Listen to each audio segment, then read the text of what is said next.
اعوذ باللہ السمیع العلیم من الشیطان الرجیم بسم اللہ الرحمن الرحیم اللہم صل علی محمد وعلی آل محمد وبارک وسلم وصلی علیہ۔ السلام علیکم ورحمۃ اللہ وبرکاتہ۔ ڈیئر اسٹوڈنٹس، آج انشاءاللہ الرحمن ہم سورۃ البقرہ کی جو آخری آیات ہیں انشاءاللہ پڑھیں گے 251 سے آگے۔ اس سے پہلے ہم نے 250 آیات جو ہیں وہ سورۃ البقرہ کی ورڈ بائی ورڈ جو ہے ان کا ترجمہ، ان کے لیکچرز بنا کے ہم نے اپنے چینل پر اپلوڈ کر دیے ہوئے ہیں۔ دیگر اساتذہ کرام بھی پڑھا رہے ہیں یہ نئی بکس جو آئی ہیں، لیکن میں الحمدللہ اللہ کے فضل سے پوری کتاب جو ہے لفظ جو ہے اس کا پڑھانے کی کوشش کر رہا ہوں، اور صورتوں کا مکمل صورتوں کا ٹرانسلیشن کر رہا ہوں، تاکہ یوٹیوب پر آپ کو ایک چینل تو ایسا مل جائے کہ جہاں پہ آپ کو مکمل بکس پڑھائی گئی ہوں اور آپ ایک لفظ کو اچھے طریقے سے سمجھ لیں۔ اچھا، اگلی بات میں اپنے پیارے طلباء سے یہ کرنا چاہوں گا کہ یہ جو بکس حکومت پاکستان کی طرف سے یہ نیا قدم اٹھایا گیا ہے اور بڑا عظیم قدم ہے، ان بکس کو آپ نے دوسری جو کتابیں ہیں نصاب کی، سلیبس کی، اس نقطہ نظر سے نہیں پڑھنا، بلکہ یہ جو کتابیں آئی ہیں اسلامیات کی نئی کتابیں ہیں یا ترجمۃ القرآن کی نئی بکس آپ کے سلیبس میں شامل کی گئی ہیں، اس کو آپ نے اس نقطہ نظر سے پڑھنا ہے کہ ہم نے قرآن کا کچھ نہ کچھ فہم حاصل کرنا ہے، ٹھیک ہے، اس سے استفادہ کرنا ہے تاکہ ہماری دنیا بھی سدھر جائے اور آخرت بھی سدھر جائے۔ اس نقطہ نظر سے ان کتابوں کو نہیں پڑھنا، بلکہ ان کو نیکی کی نیت کے ساتھ اور ان کو سمجھنے کی نیت سے آپ نے پڑھنا ہے، تاکہ آپ کو کچھ نہ کچھ قرآن کا فہم بھی حاصل ہو جائے۔ تو میں نے پچھلی ویڈیو میں یہ وعدہ کیا تھا کہ اس کی آیت نمبر 45 سے لے کر آیت نمبر 50 تک کا جو پس منظر ہے وہ انشاءاللہ میں آپ کو بتاؤں گا، ٹھیک ہے۔ تو چلتے ہیں، ہم ایک دفعہ 2-4 منٹ اس پہ لگیں گے، انشاءاللہ پھر آگے سبق شروع کریں گے۔ آیت نمبر 45 سے لے کر آیت نمبر 50 تک، ٹھیک ہے، یعنی 245 سے 250 تک۔ اصل جس نے پچھلا سبق پڑھا ہوگا نا، اس کو اس بات کا پتہ ہوگا کہ میں نے یہ ایک بات کی تھی کہ جب حضرت موسیٰ علیہ الصلوۃ والسلام نے اپنی قوم کو کہا کہ اللہ نے یہ بستی جو فلسطین ہے تم پر حلال کر دی ہے، چلو اس میں جا کے لڑو اور اس میں جو قومیں آباد ہیں ان کو نکالو اور نکال کے پھر تم وہاں پر آباد ہو جاؤ، تو اس قوم نے کہا ہم نے نہیں لڑنا، فاذهب انت وربک فقاتلا، تو جا اور تیرا رب جائے، جا کے لڑو، ٹھیک ہے۔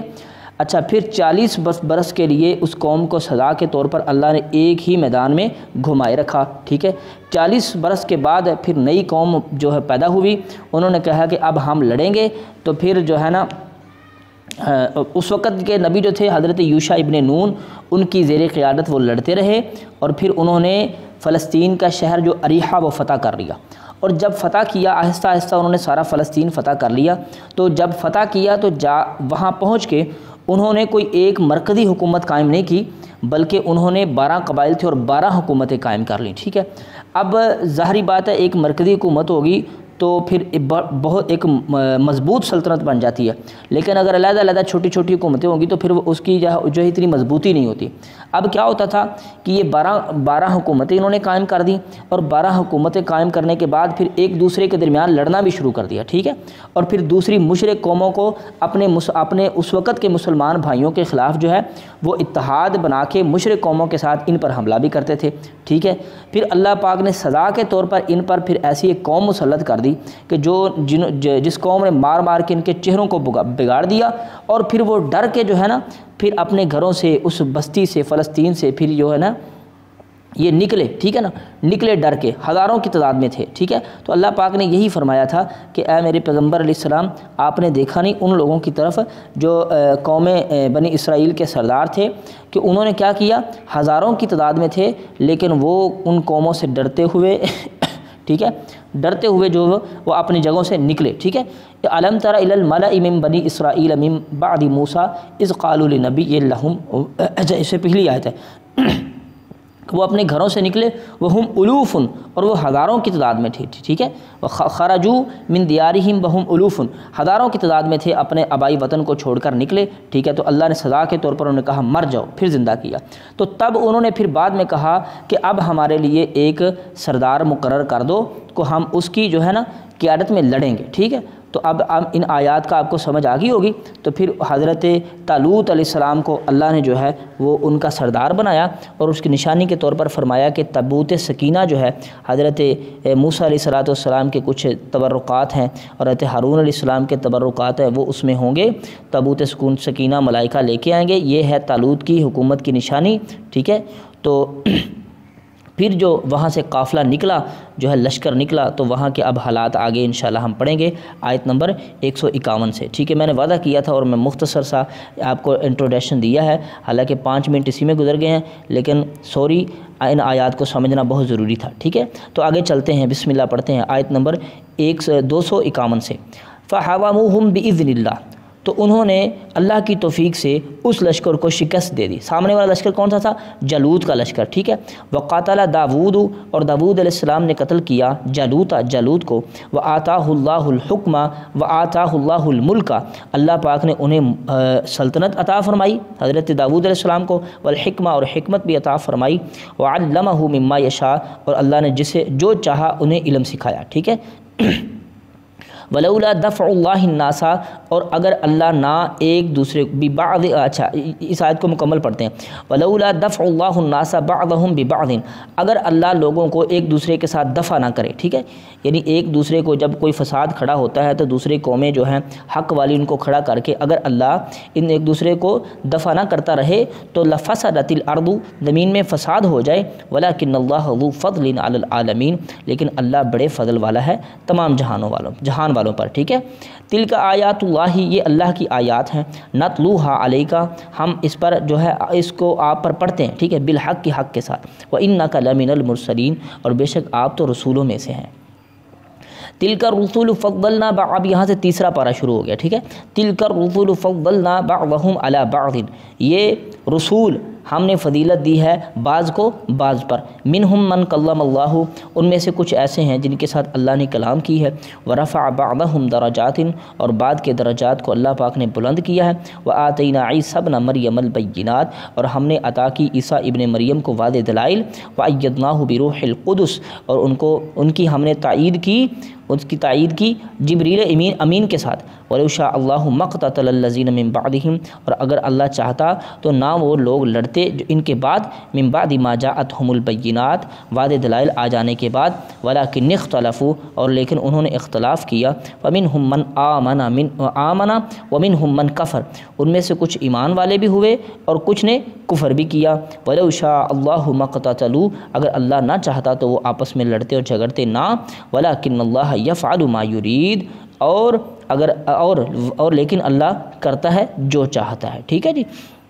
یا ایھا الذین آمنوا، اے ایمان والو، انفقوا مما رزقناکم، خرچ کرو اس میں سے جو ہم نے تمہیں رزق دیا، من قبل، اس سے پہلے ان یاتی یوم، کہ آ جائے تمہارے پاس وہ دن، لا بیع فیہ ولا خلۃ، جس میں کوئی خرید و فروخت نہیں ہے اور کوئی دوستی نہیں ہے۔ بیع کا مطلب خرید اور فروخت، اور خلہ کا مطلب دوستی، ولا شفاعت، اور نہ ہی کوئی شفاعت فائدہ دے گی اللہ کے اذن کے بغیر۔ والکافرون، اور کافر جو ہیں، ہم الظالمون، اصل میں وہی ظالم ہیں، ٹھیک ہے جی۔ آگے سب سے بہترین آیت، ٹھیک ہے، پورے قرآن کی جو سمجھے سردار آیت ہے جی، آیت الکرسی۔ اللہ لا الہ الا ہو، اللہ نہیں ہے الہ کوئی مگر وہی ہے، الحی القیوم، وہ حی زندہ رکھتا ہے، زندہ رہنے والا ہے، قائم رکھتا ہے، قائم رہنے والا ہے۔ لا تأخذہ سنۃ، اسے نہیں آتی اونگ، ولا نوم، اور نہ ہی نیند، ٹھیک ہے، اسے اونگ بھی نہیں آتی اور نیند بھی نہیں آتی۔ لہ ما فی السماوات و ما فی الارض، اسی کے لیے ہے جو کچھ آسمان و زمین میں ہے۔ من ذا الذی یشفع عندہ الا باذنہ، کون ہے جو اس کے پاس شفاعت کر سکے، ٹھیک ہے، الا باذنہ، مگر اللہ کی اجازت کے ساتھ۔ یعلم ما بین ایدیہم، وہ جانتا ہے جو ان کے سامنے ہیں، وما خلفہم اور جو ان کے پیچھے، ولا یحیطون بشیء من علمہ الا بما شاء، ٹھیک ہے، اور نہیں کوئی احاطہ کر سکتا اس کے علم سے مگر جس کو وہ چاہے، یا جس کو وہ کچھ علم دینا چاہے وہی احاطہ کر سکتا ہے، ٹھیک ہے، مگر خود جتنا وہ چاہے، ٹھیک ہے۔ وَوَسِعَ كُرْسِيُّهُ السَّمَاوَاتِ وَالْأَرْضِ، وسیع ہے اس کی کرسی آسمان و زمین سے، یعنی اس کی ملکیت، اس کی حکومت جو ہے آسمان و زمین سے بھی زیادہ وسیع ہے۔ وَلَا يَؤُودُهُ حِفْظُهُمَا، وہ ان دونوں کی نگرانی میں تنگ نہیں آتا، ٹھیک، اکتاتا نہیں ہے، تھکتا نہیں ہے۔ وَلَا يَؤُودُهُ، اور نہیں وہ تھکتا، اللہ جو ہے ان دونوں کی حفظُهُمَا، ان دونوں کی حفاظت کرتے ہوئے ان کی نگرانی میں۔ وَهُوَ الْعَلِيُّ الْعَظِيمُ، وہ علی ہے، بلند ہے اور بہت عظیم ہے، ٹھیک ہے جی۔ لا اکراہ فی الدین، دین میں کوئی تنگی نہیں ہے۔ اچھا، اس آیت سے لوگوں نے بڑا غلط مفہوم لیا ہے، دین میں تنگی نہیں ہے، کیا مطلب ہے؟ کیا مطلب ہے؟ دین میں تنگی نہیں ہے، اس سے مراد یہ ہے کہ زبردستی کے ساتھ کسی سے کلمہ نہیں پڑھایا جائے گا گن پوائنٹ پہ، یا تلوار اس کے سر پہ رکھ کے اس کو کہا جائے گا پڑھ کلمہ، نہیں، یہ بات ہے۔ وگرنہ اگر دین میں تنگی نہیں ہے تو اس سے تو پھر تمام کے تمام فرائض و نوافل سب ختم ہو جائیں گے۔ کوئی بندہ نماز کے لیے ٹھنڈے پانی میں کے ساتھ وضو کرتا ہے تو یہ بھی تنگی ہے، تو کوئی یہ تو نہیں کہہ سکتا نا بھئی تنگی نہیں ہے وضو نہ کرو بھئی، ٹھیک ہے، ایسے ہی نماز پڑھ لو، نہیں، اس کا مطلب یہ نہیں ہے۔ جو فرائض ہیں ان کو تو ادا کرنا ہی کرنا ہے، ان کے تو بغیر گزارا ہی نہیں ہے۔ جو اللہ اور اس کے رسول کے احکامات ہیں ان پہ تو عمل کرنا ہی کرنا ہے۔ اصل مراد یہ ہے کہ دین میں کسی کے ساتھ زبردستی نہیں کی جائے گی کہ چلو بھی پڑھو کلمہ ورنہ تمہاری گردن اڑا دی جائے گی، ٹھیک ہے۔ قد تبین الرشد من الغی، تحقیق واضح ہو گئی ہے ہدایت کجروی سے، ٹھیک ہے۔ ومن یکفر بالطاغوت، اور جس نے بھی انکار کیا طاغوت کا، ویؤمن باللہ، اور اللہ کے ساتھ ایمان لایا، فقد استمسک بالعروۃ الوثقی، بس تحقیق اس نے ایک مضبوط سہارے کو، عروہ کہتے ہیں کڑے کو، وثقی مضبوط، ایک مضبوط کڑے کو اس نے پکڑ لیا ہے، لن انفصام لہا، جو ہرگز نہیں ٹوٹے گا، کبھی ٹوٹنے والا نہیں ہے، ٹھیک ہے جی۔ واللہ سمیع علیم، اللہ سننے اور جاننے والا ہے۔ اللہ ولی الذین آمنوا، اللہ دوست ہے، یار ہے ان لوگوں کا جو ایمان والے ہیں۔ یخرجہم من الظلمات، ان کو نکالتا ہے اندھیرے سے، الی النور، روشنی کی طرف۔ والذین کفروا اولیاؤہم الطاغوت، اور وہ لوگ جنہوں نے کفر کیا ان کے دوست اور ساتھی ہیں شیطان۔ یخرجونہم، وہ نکالتے ہیں انہیں، من النور، روشنی سے، الی الظلمات، اندھیروں کی جانب۔ اولئک اصحاب النار، یہی ہیں جہنمی لوگ، ہم فیہا خالدون، اس میں ہمیشہ ہمیش رہیں گے۔ اللہ ہمیں ان لوگوں میں سے نہ کرنا۔ الم تر الی الذی حاج ابراہیم فی ربہ، کیا آپ نے دیکھا اس بندے کی طرف جس نے محاجہ کیا، یعنی جھگڑا کیا ابراہیم علیہ السلام سے اس کے رب کے بارے میں۔ ان آتاہ اللہ الملک، اس بنا پر کہ اللہ نے اسے بادشاہت عطا فرما دی، ٹھیک ہے۔ یہ نمرود کا قصہ جو ہے واقعہ شروع ہو رہا ہے جب حضرت ابراہیم علیہ السلام کو نمرود کے دربار میں پیش کیا گیا۔ قوم نے کہا کہ اب ابراہیم جو ہے ہمارے جو ہے بس کی بات نہیں ہے، اس کو وقت کے حاکم کے سامنے پیش کرو۔ تو اس نے پھر جو وہاں پر جو مناظرہ اور بات چیت ہوئی، ڈبیٹ ہوئی، وہ یہاں پہ جو ہے نا یہ اس کا ذکر ہو رہا ہے، ٹھیک ہے۔ اذ قال ابراہیم، جب کہا ابراہیم علیہ السلام نے، ربی الذی یحیی و یمیت، میرا رب وہ ہے جو زندہ بھی کرتا ہے اور مارتا بھی ہے۔ قال، اس نے کہا، انا احیی و امیت، میں بھی زندہ کرتا ہوں اور مارتا ہوں۔ قال ابراہیم علیہ السلام نے فرمایا، فإن اللہ یأتی بالشمس من المشرق، اب دیکھیں جس طرح کی اس کی عقل تھی اسی طرح کا جواب، ٹھیک ہے جی۔ تو اللہ حضرت ابراہیم علیہ السلام نے فرمایا کہ میرا اللہ لے آتا ہے سورج کو مشرق سے، فأتی بہا من المغرب، اگر تو کہتا ہے کہ تو بھی یہ سارا کچھ کر سکتا ہے تو تو اسے مغرب سے نکال کے دکھا دے۔ فبہت الذی کفر، تو مبہوت ہو کر رہ گیا وہ کافر، یعنی اس کا منہ بند ہو گیا اور آگے اس کو کوئی جواب نہ آیا۔ واللہ لا یہدی القوم الظالمین، اللہ ایسی ظالم قوم کو ہدایت نہیں دیتا۔ او کالذی مر علی قریۃ وہی خاویۃ علی عروشہا، یا اس بندے کی طرح، ٹھیک ہے، مثال اس بندے کی جو ایک بستی کے پاس سے گزرا، وہی خاویۃ علی عروشہا، اور وہ اپنے چھتوں کے بل گری ہوئی تھی، ٹھیک ہے۔ قال انا یحیی ہذہ اللہ بعد موتہا، تو کہا کہ کس طرح یہ بستی دوبارہ زندہ ہوگی، ٹھیک ہے، کس طرح یہ بستی دوبارہ زندہ ہوگی۔ یہ حضرت عزیر علیہ السلام قوم بنی اسرائیل، جب فلسطین، یہ بستی تھی فلسطین کے پاس سے گزر رہے تھے، اس وقت بخت نصر جو عراق کا بادشاہ تھا نا، 587 قبل مسیح، یعنی حضرت مسیح علیہ السلام کی پیدائش سے بھی 587 سال قبل، اس سے عراق سے آ کے بخت نصر نے حملہ کیا، تو اتنا زیادہ زبردست اس نے شدید حملہ کیا کہ 6 لاکھ یہودیوں کو اس نے قتل کر دیا، اور 6 لاکھ کو وہ اپنی کسٹڈی میں لے کے قیدی بنا کے اپنے پاس لے گیا۔ اور پھر جب حضرت عزیر علیہ السلام یہاں سے گزرے نا، تو یہ بستی اس طرح غیر آباد تھی کہ 2 اینٹیں بھی برابر سلامت نہیں تھیں۔ تو حضرت عزیر علیہ السلام نے فرمایا افسوس کے ساتھ کہ ہائے اس بستی کو اب کیسے کون آباد کرے گا؟ تو اللہ پاک نے پھر کیا کیا، اب آگے دیکھتے ہیں، ٹھیک ہے۔ فَأَمَاتَهُ اللَّهُ مِئَةَ عَامٍ، تو اللہ نے اسے موت دے دی 100 سال۔ ثُمَّ بَعَثَهُ، پھر اٹھایا، قَالَ كَمْ لَبِثْتَ، کہا کتنے دیر ٹھہرے رہے، پوچھا کتنے دیر ٹھہرے، قال، تو کہا فرمایا حضرت عزیر علیہ السلام نے لبثت یوما او بعض یوم، میں ٹھہرا ہوں ایک دن یا دن کا کچھ حصہ۔ قال بل لبثت، فرمایا بلکہ نہیں آپ رہے ہیں 100 عام 100 سال۔ فانظر الی طعامک و شرابک، دیکھیے اپنے کھانے کی طرف اور اپنے پانی کی طرف، لم یتسنہ، جو بدبودار نہیں ہوا، وانظر الی حمارک، دیکھیے اپنے جو ہے اس کی طرف گدھے کی طرف، ولنجعلک آیۃ للناس، اور تاکہ ہم بنا دیں آپ کو لوگوں کے لیے نشانی، ٹھیک ہے۔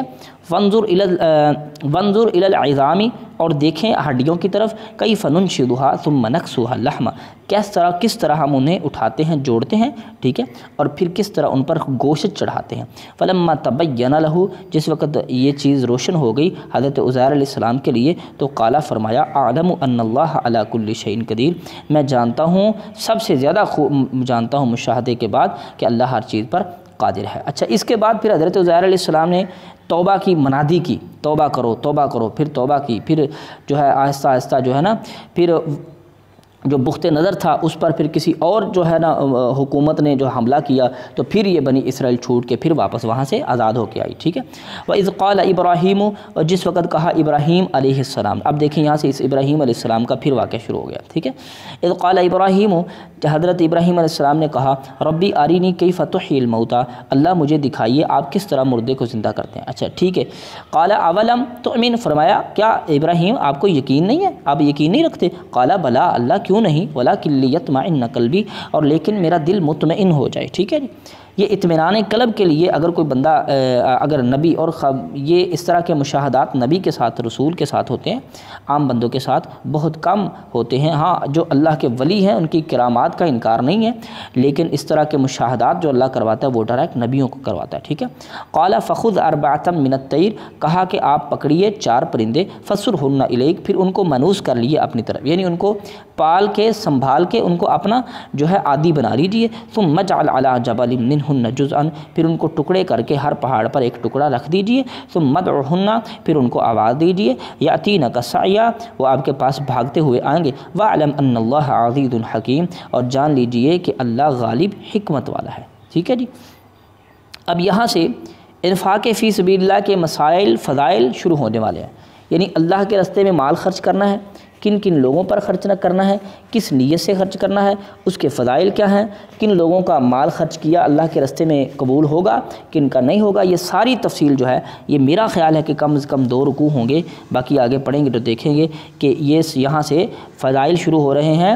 جو لوگ اس ذہن کے ہیں کہ وہ مطلب کہ اس طرح کا عنوان اور موضوع بنانا چاہتے ہیں اور تقاریر کے لیے استعمال کرنا چاہتے ہیں، تو پھر دیکھیں کہ یہ ایک ہی جگہ پہ سارا ایک ہی ٹاپک پر یہ ساری آیات آ گئی ہیں، ٹھیک ہے۔ یہاں سے اللہ پاک نے بات شروع کی ہے، مثل الذین ينفقون اموالهم فی سبیل اللہ، مثال ان لوگوں کی جو مال خرچ کرتے ہیں اپنا اللہ کے راستے میں، کمثل حبۃ انبتت 7 سنابل، اس کی مثال ہے کمثل حبۃ، اس دانے کی طرح، ٹھیک ہے، انبتت 7 سنابل، جس سے اگتے ہیں 7 بالیاں، ٹھیک ہے، جس سے 7 بالیاں نکلتی ہیں، یعنی زمین میں ایک گندم کا بیج بوتا ہے، زمین میں لگتا ہے اور اس سے 7 بالیاں نکلتی ہیں، یعنی 7 سٹے نکلتے ہیں۔ فی کل سنبلۃ 100 حبہ، ہر بالی میں 100 دانے ہوتے ہیں، ٹھیک ہے۔ واللہ یضاعف لمن یشاء، اللہ بڑھاتا ہے جس کے لیے چاہتا ہے، اللہ واسع علیم، اللہ وسیع ہے، علم والا ہے۔ اب اس مثال سے اللہ کیا سمجھانا چاہتے ہیں، یعنی جو بندہ اللہ کی رضا کے لیے صرف اللہ کو راضی کرنے کے لیے 1 روپیہ خرچ کرتا ہے، اس کی مثال اس طرح ہے کہ جیسے کوئی کسان اپنے کھیت میں 1 بیج بو کے آتا ہے، پھر اس کے 1 بیج سے 7 بالیاں نکلتی ہیں، اور 7 بالی، ہر بالی کے اندر 100 گندم کا دانہ ہوتا ہے، تو کتنے ہو گئے؟ 1 سے 700 ہو گئے، ٹھیک ہے۔ اور آگے یہاں تک بس نہیں، اللہ فرماتے واللہ یضاعف لمن یشاء، اللہ اس بڑھا کے چڑھا کے دیتا ہے جس کو چاہتا ہے، ٹھیک ہے، اس سے بھی زیادہ کر سکتا ہے۔ 700 تو مست ہے نا، نیت پر ہو، ٹھیک ہے، نیت اچھی ہو تو۔ واللہ واسع علیم، اللہ وسیع وسعت والا ہے، علم والا ہے، ٹھیک ہے جی۔ اب یہاں اس آیت نے کھول کے بات واضح کر دی کہ 1 روپیہ اللہ کے راستے میں خرچ کرنے سے 700 کا ثواب تو ملتا ہی ملتا ہے۔ الذین ینفقون اموالہم، وہ لوگ جو اپنے مالوں کو خرچ کرتے ہیں فی سبیل اللہ، اللہ کے راستے میں، ثم لا یتبعون ما انفقوا، پھر وہ نہیں جو ہے نا، اب آیت کو ساری کو پڑھتے ہیں پھر ترجمہ کریں۔ ثم لا یتبعون، پھر نہیں وہ پیچھے لگاتے، ما انفقوا، جو انہوں نے خرچ کیا، منًا ولا اذًا، ٹھیک ہے جی، نہ وہ احسان جتلاتے ہیں اور نہ تکلیف دیتے ہیں، ٹھیک ہے۔ مال خرچ کرنے کے بعد وہ احسان اور تکلیف نہیں دیتے، یعنی اس طرح ان کا پیچھا نہیں کرتے جن کے اوپر مال خرچ کیا ہے۔ لہم اجرہم عند ربہم، ان کا اجر ہے ان کے رب کے ہاں، ولا خوف علیہم ولا ہم یحزنون، نہ ان پر کوئی خوف ہوگا اور نہ ہی وہ غم زدہ ہوں گے۔ اب آگے دیکھیں اللہ کیا بات فرما رہے، قول معروف، اچھی بات کہنا، ومغفرۃ، اور درگزر کر دینا، ٹھیک ہے۔ مغفرت کا یہاں پہ مطلب ہوگا ایک دوسرے کو معاف کرنا، درگزر کرنا۔ خیر من صدقۃ، بہتر ہے اس صدقے سے، یتبعھا اذًا، جس کے پیچھے سائل کو تکلیف پہنچانا ہو، ٹھیک ہے۔ مطلب ہے خرچ کر کے اللہ کے راستے میں اور پیچھے جو ہے دینے والے کو تکلیف پہنچائے بندہ، ان کو احسان جتلائے یا اس کو کوئی اور طعنہ دے، تو اس سے بہتر ہے وہ بات جو آپ اپنی زبان سے اچھی بات کر دیں، اس سے بہتر وہ صدقہ ہے اور کسی کو معاف کر دینا ہے۔ واللہ غنی حلیم، اور سن لیں کہ اللہ بے نیاز ہے اور بردبار ہے، یہ نہ سمجھیں کہ اللہ ہمارے مال کا بھوکا ہے، نعوذ باللہ، بلکہ اللہ تو غنی ہے۔ یا ایھا الذین آمنوا، اے ایمان والو، لا تبطلوا صدقاتکم بالمن والاذی، نہ تم باطل کرو، ضائع کرو اپنے صدقات کو احسان جتلا کے اور تکلیف دے کے۔ کالذی ینفق مالہ رئاء الناس، اس بندے کی طرح جو اپنا مال خرچ کرتا ہے لوگوں کو دکھانے کے لیے، ولا یؤمن باللہ والیوم الآخر، وہ نہیں ایمان رکھتا اللہ اور آخرت کے دن پر۔ فمثلہ کمثل صفوان علیہ تراب، اس کی مثال اس طرح ہے جیسے کمثل صفوان، ایک چٹیل میدان کی، ٹھیک ہے، یا چٹان کی، ٹھیک ہے، صفوان کا مطلب چٹان ہے، چٹان کی، علیہ تراب، اس پر مٹی ہے، فاصابہ وابل، ٹھیک ہے، تو اس کو بارش برستی ہے، پہنچتی ہے، فترکہ صلدا، تو اس کو چھوڑتی ہے وہ صاف کر کے، ٹھیک ہے۔ ایک چٹان کے اوپر مٹی ہے، اگر اس کے اوپر کوئی تھوڑا بہت سبزہ نکل بھی آئے تو جب بارش پڑتی ہے تیز تو اس چٹان کو صاف کر دیتی ہے، گویا کہ اس کا جو بویا کمایا سب ختم، ٹھیک ہے۔ لا یقدرون علی شیء مما کسبوا، ٹھیک ہے، وہ نہیں قادر ہوتے اس پر جو انہوں نے کمایا، ٹھیک ہے، جو انہوں نے کمائی کی اس کو اپنے جو ہے کنٹرول میں نہیں رکھ سکتے، وہ ضائع ہو جاتی ہے۔ واللہ لا یہدی القوم الکافرین، اللہ ایسی قوم کو، کافر قوم کو جو ہے ہدایت نہیں دیتا۔ اب دیکھ لیں یہ کہاں پہ بات چلی گئی ہے، وَمَثَلُ الَّذِينَ يُنْفِقُونَ أَمْوَالَهُمُ ابْتِغَاءَ مَرْضَاتِ اللَّهِ، ان لوگوں کی مثال جو اپنے مالوں کو خرچ کرتے ہیں اللہ تعالیٰ کی رضا کی تلاش کے لیے، ٹھیک ہے جی، وَتَثْبِيتًا مِنْ أَنفُسِهِمْ، اور ثابت قدم رکھنے کے لیے، ٹھیک ہے، ثابت قدم رکھنے کے لیے، كَمَثَلِ جَنَّةٍ بِرَبْوَةٍ، اس باغ کی مثال ہے جو اونچی جگہ پہ ہے، ربوۃ اونچی جگہ پہ ہے، أَصَابَهَا وَابِلٌ، اس کو جو ہے پہنچتی ہے بارش، ٹھیک ہے، زور کی بارش، جب بھی اس کو زور کی بارش پہنچتی ہے تو فآتت اکلھا ضعفین، بجائے اس کے کہ اس کا کوئی نقصان ہو بلکہ وہ دوہرا پھل دے دیتا ہے، ٹھیک ہے، یعنی وہ ایسی جگہ پہ ہے اگر اس کو زبردست بارش آتی ہے تو وہ دگنا پھل دیتا ہے۔ فَإِن لَمْ يُصِبْهَا وَابِلٌ، اگر اس کو بارش نہ پہنچے، فَتَلٌ، تو جو پھوار پڑتی ہے بارش کی یا پھر شبنم کی، اس سے بھی اس کا کام چل ہی جاتا ہے۔ اللہ بما تعملون بصیر، جو تم عمل کرتے ہو اللہ دیکھنے والا ہے۔ ایود احدکم ان تکون لہ جنۃ، اب دیکھیں یہاں پہ اللہ کیا کہہ رہے ہیں، کیا تم چاہتے ہو کہ تم میں سے کسی ایک کا باغ ہو، من نخیل و اعناب، کھجوروں انگوروں کا، تجری من تحتها الانہار، جس کے نیچے نہریں چلتی ہوں۔ اچھا یہاں پہ نا بار بار جس دور میں یہ قرآن اتر رہا تھا نا، تو اس دور میں کس چیز کی قدر تھی، اللہ ان چیزوں کے ساتھ مثال بیان کر رہے ہیں۔ اب آج کے دن شاید باغات کی اور کھجوروں انگوروں کے باغات قدر تو ہے، اہمیت ہے، لیکن ہر کسی کا یہ شوق اور ہر کسی کی